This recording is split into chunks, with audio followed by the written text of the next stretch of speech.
Unatupa nafasi, unatupa kibali.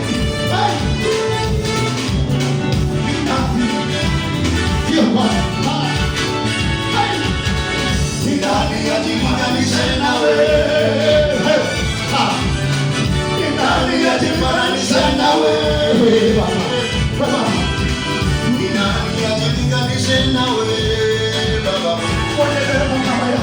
Nani ajilinganishe nawe? Anayependa, anayehurumia, anayetakasa, anayetuwasilisha. Unastahili, unastahili Mungu. Unastahili wewe, unastahili wewe. Kabisa, kabisa, kabisa. Tutasema kwa jina lako tutapata yote Baba. Unastahili, unastahili, unastahili, unastahili, unastahili,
Amen.